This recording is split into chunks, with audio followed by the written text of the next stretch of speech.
Hi everyone. I wanted to come on and wish everybody a happy new year, and I hope everyone had a safe and happy holiday. And yeah, I wanted to talk just a little bit about what I'm seeing so far this year, and that is that a lot of people seem to be really motivated about making some changes, and they're really excited to be out of 2021. And they also are really excited about what's happening moving forward. A lot of people have this fire in them and they are just done with 2021, so stoked to be moving forward and, on this path towards something better and more comfortable than what they experienced last year. And yeah, I think this is really, really great. And it's so great to see so many people experiencing so much positivity around moving forward. But I also wanted to talk a little bit about the importance of continuing to move slow and continuing to be in the present moment as much as possible. So just because the clock hit 12 and we're in a new day and also a new year, it doesn't really mean that everything is going to be different or that everything has changed.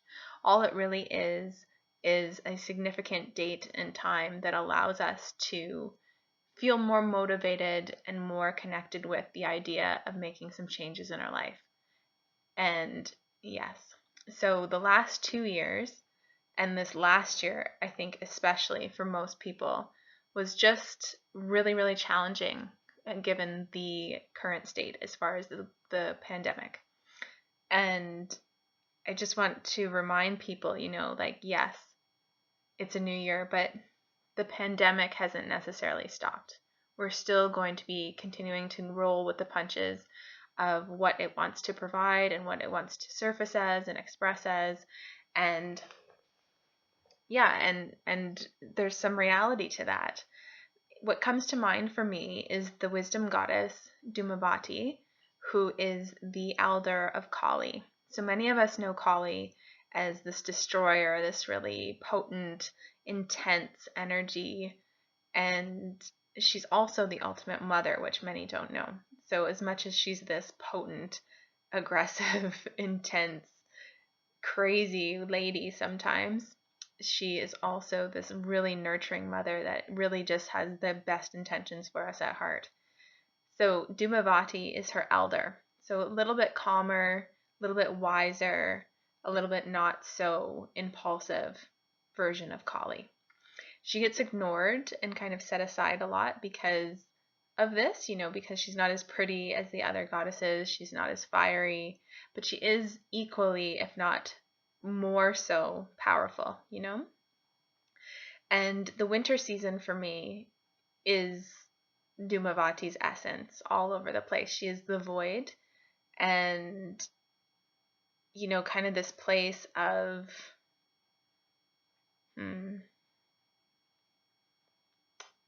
this place of, kind of, what's the word? I don't know a different word than void. Just that kind of resting point before something happens, like the calm before the storm. It's almost like being inside the cocoon.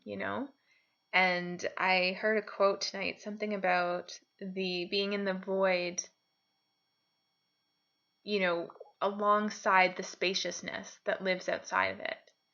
And that really stood out to me because it's kind of like we all want to just jump into the spaciousness. But just because it's January 1st doesn't mean we have reached the gate that opens to that possibility. And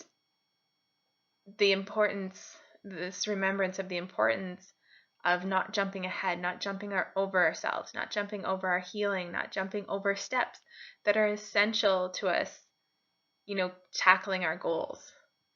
So I think this is often something that we all do, right? Like January 1st is the day that the highest sales, sorry, the highest revenue for gyms and wellness type things are, January 1st.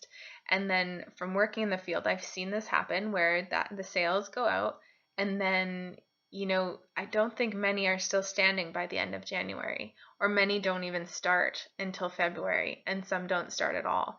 It's kind of just this idea that, oh, it's January 1st and we're going to be changed. But we're still going to be us, and the world's still going to be it. And so there's still all these other forces at play. And it is our, opportunity to make some changes, but maybe they're a little bit smaller than what we'd like. Maybe it doesn't look like going to the gym every single day for 365 days right away, but maybe it looks like going to the gym once a week or twice a week, For some of us, it might mean driving to the gym and arriving and not so much going in, it might, you really got to break down the steps to what's possible in the moment. And that's not always our end goal. So remembering the steps, remembering to be in the void, to be in the cocoon, versus expecting to just be the butterfly and buying, some fancy outfits or, manifesting weight loss or whatever it is that we expect to have on the other side without going through the journey. And yeah, so I meditated with Dhumavati this evening. I just finished, and it is quite early in the morning, but I still wanted to come on and share this. And I think it's important to let go of any expectations of what you think the world's going to be like, or the pandemic's going to be like, or whatever we think that is on the other side of a clock a day when it starts a new year.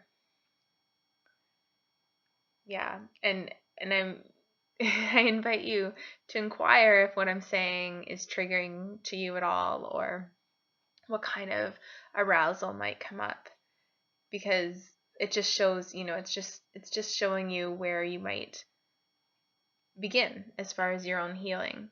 For me, I also have these triggers. I also have this fire. I also have, I had it strong today where it's just like, I don't want this anymore.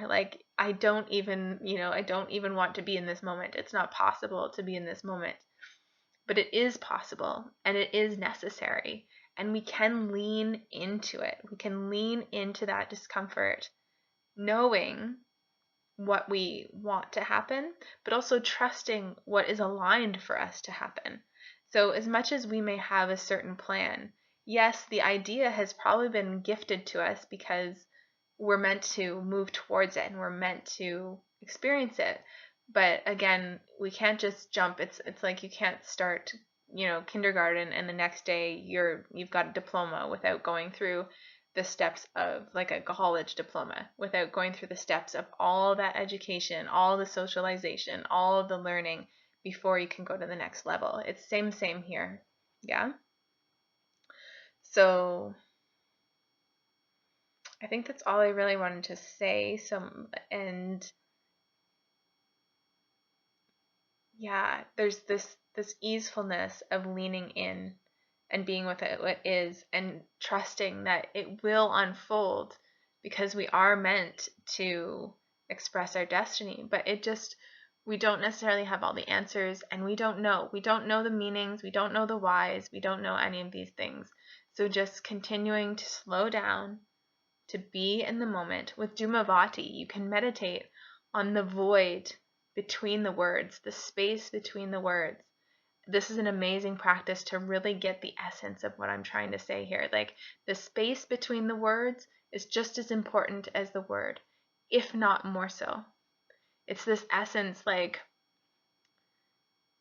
can't remember the quote now. It said something like Dhumavati isn't so much what's here, but what's always here, kind of in the background, And we need that essence. That's this life force essence, this wisdom, this guidance, this, it's it's like godliness in ways, And so, yeah, I'll just leave that there.